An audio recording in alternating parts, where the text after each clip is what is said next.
این چنل 3 تا طرفدار داره. 1. آدمایی که کلاً عاشق آرامش و مدیتیشنن. 2. آدمایی که عاشق داستانن، ولی داستانایی که بهشون حس خوب و انرژی مثبت بده. 3. آدمایی که عاشق روانشناسی و خودشناسی هن، اما به طور مثبت و با داستان. امروز قراره که داستان بگیم. بریم ادامه داستان جهان به نورت نیاز داره. مالی خونه هیزومی بود و قلب خونه یخ زده بود. وقتی رفتم طبقه بالا دیدم که سعید توی اون سرما تو اتاق من و نازنین روی زمین خوابید و براش مهم نیست که هوا چطوره. نمیدونستم باید چی کار کنم. از یه طرف خوابیدن کنار آتیش توی حیاط کار قشنگی بود. از یه طرف دیگه شعله های آتیش پوستم رو میسوزوند. وقتی رفتم حیاط دیدم نیما تموم پتو رو کشیده رو خودش و نازنین. هیچ جوره نمیدونستم باید چی کار کنم. دلم نمیخواست وسط نیما و نازنین بخوابم. اصلا تازه نیما رو میشناختم. دلم نمیخواست اینقدر راحت و نزدیک باشم. بدنم به هم میگفت که نمیخواد اینقدر احساس راحتی کنه. بعد شیطان وجودم 2 تا شاخ سیاهش رو تکون داد و گفت چرا بعد از ظهر تمام چوبا رو تموم کردین؟ چرا بیشتر چوب جمع نکردین؟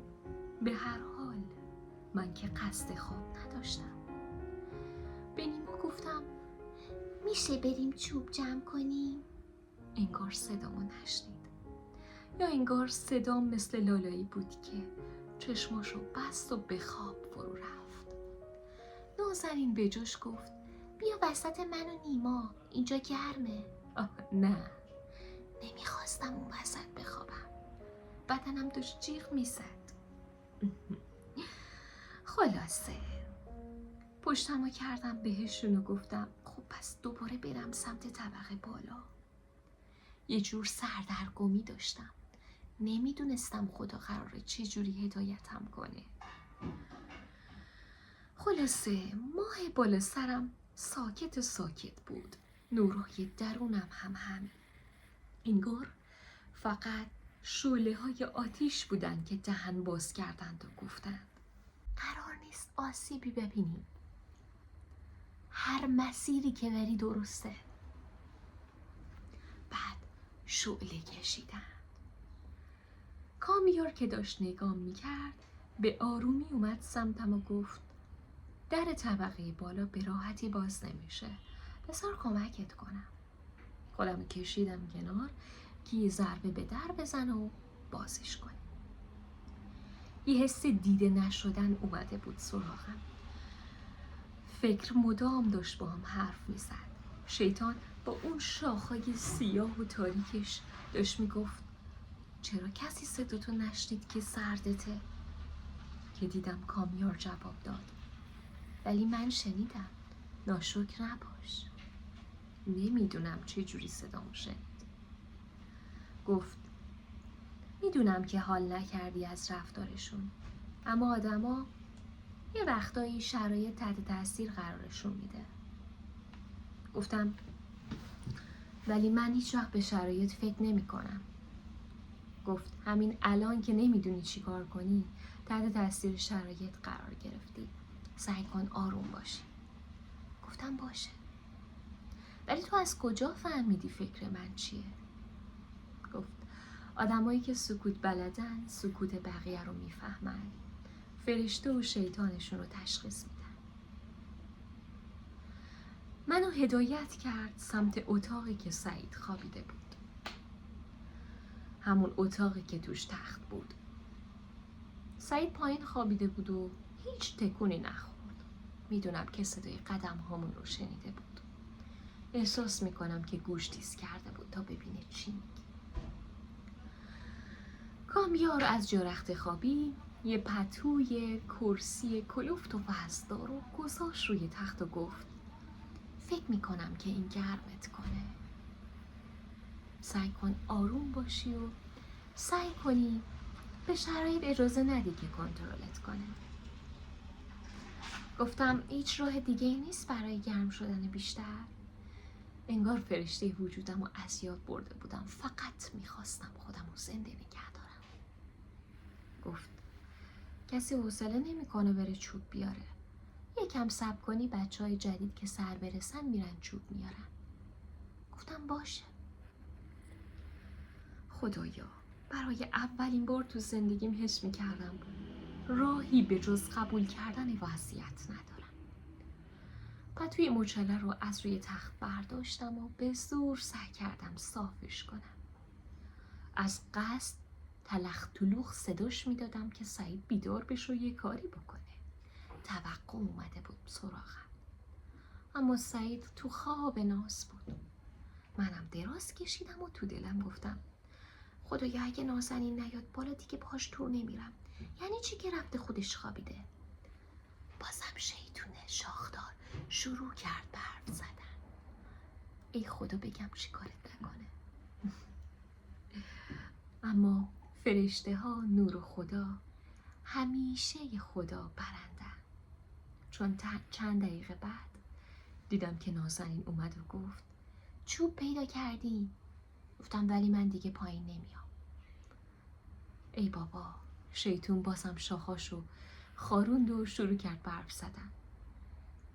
گفت ببین رفتیم خونه بغلی، یه توده چوب بود، همه رو برداشتیم و آوردیم خونه. یهویی به ذهنم رسید که وقتی داشتیم عکس میگرفتیم این توده چوب رو دیده بودیم. گفتم آه همون توده چوبی که داشتیم بعد از ظهر عکس میگرفتیم دیدیم؟ گفت آره. گفتم دزدی کردی؟ گفت این دزدی نمیشه، خودشون گذاشتن بیرون میخواستن نذارن. گفتم من نمیام پایین، میخوام اینجا بخوابم. یکم این پا اون پا کرد و آخرش اومد کنارم دراز کشید. سعید چرا اینجا خوابه؟ سعی کردم بیدارش کنم نشد. ولش کن بیا همو بغل کنیم بخوابیم. تو اون سرمایه شدید بغل خواهرونش آرومم کرد و قلبم به آهستگی گفت بهتره یه موضوع برای مکالمه پیدا کنی. قلبم رفت تو صدام و گفتم باید چیزی پیدا کنم که حواسم پرت بشه، یه موضوع برای حرف زدن. نازنین گفت بیا در مورد همسر خیالیمون یا همسر آیندهمون حرف بزنیم.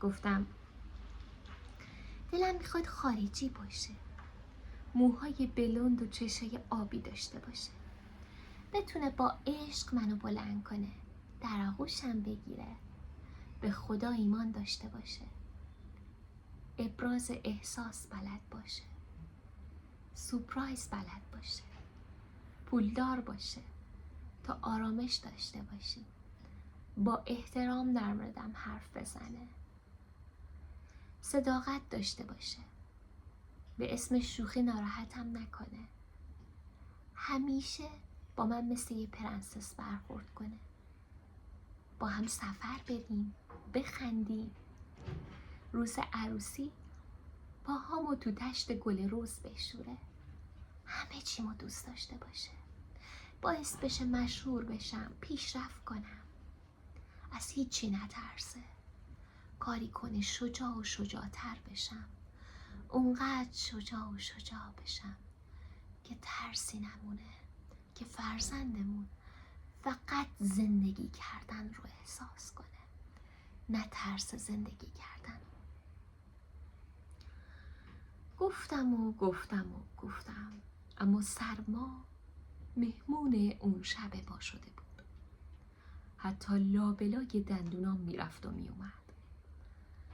سرآخر قبولش کردم.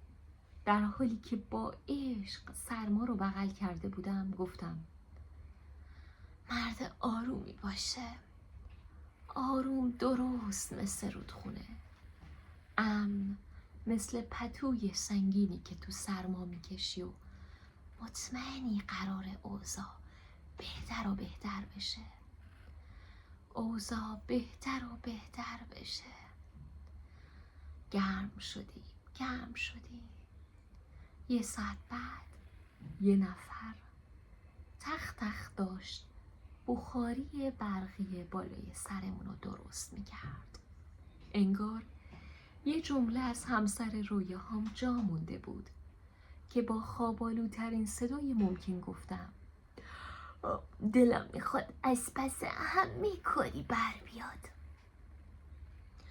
اتاق گرم و گرمتر شد.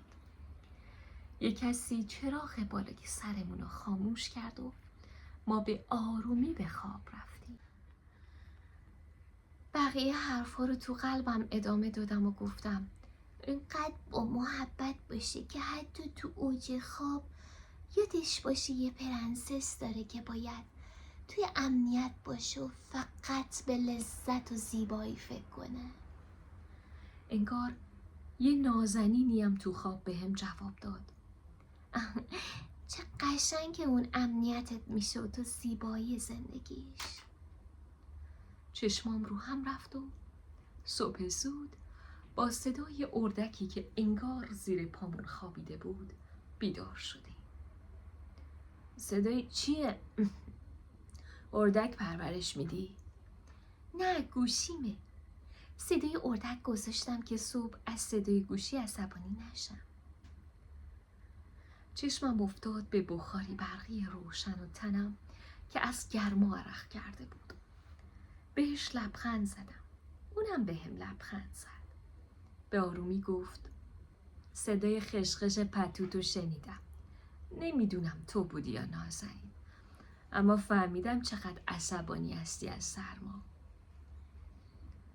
گفتم نه به خدا، سرآخر نازنین مثل یه خواهر بغلم کرد و خوابیدیم، اما راستشو بگم از تلخ دلوخ کردم که بیدار بشی.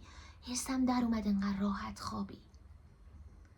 نازنین با صدای خوابالود گفت بخواب سایه، دیشب که تا صبح همش میگفتی سردمه. سعید جواب داد واسه همین بخاری رو درست کردم دیگه. مرسی، کار قشنگی کردی. سویشرت آبی نازنین رو که روش ابرای سفید داشت برداشتم تا به تنم بذارم. در حالی که به سعید میگفتم از اتاق بیرون بره شنیدم که گفت راستی شنیدم چه فانتزیایی از همسر آینده داریم، خدا شفاتون بده. نازنین داد زد حالا بعدن عروسیمون دعوتت کردم میفهمی که واقعی میشه. در که بسته شد به نازنین گفتم کی میریم خونه نیما یوشیج؟ جواب داد ما رو چشم بر راه هست، یه 2 ساعت دیگه راه میافتیم، فقط تو صبحونه کمک کن خواهشم. باشه، ولی من یه کاری باید انجام بدم. اون آقایی که ازش دیشب چوب گرفتید باید بهش نامه بنویسم و بگم چوب شما گرفتیم، وگرنه دزدی میشه. دیوونه ای؟ مهم نیست، یه چوب دیگه. باهاش بحث نکردم. رفتم کنار بخاری برقی و در حالی که دستامو گرم میکردم حس کردم ابروی توی لباسم از لباسم آروم آروم بیرون میان. میرن رو بخارای بیرون اومده از بخاری میشینن. رو هر ابری یه پسر و یه دختر همدیگر رو بغل کردن و با انگشتاشون تو هوا می نویسن تو را من چشم بر راهم. شبی سرد، هماغوشی نرمی ماه در سختی کوه و رودخانه‌ای که در سکوت تنها تماشاگر بود. گرمی 2 قلب در سینه که حتی سرمای طبیعت را به تحسین وامی داشت. شبی سرد یا شبی گرم، نرمی یا سختی مثل رودخانه روان بود تا هر آنچه فکر می‌کنی به تصویر بکشد. آن طبیعت زیبای جاندار وجودمان. شب و روزت بخیر. خوابای خوبی ببینی. داستان ادامه داره. با تشکر.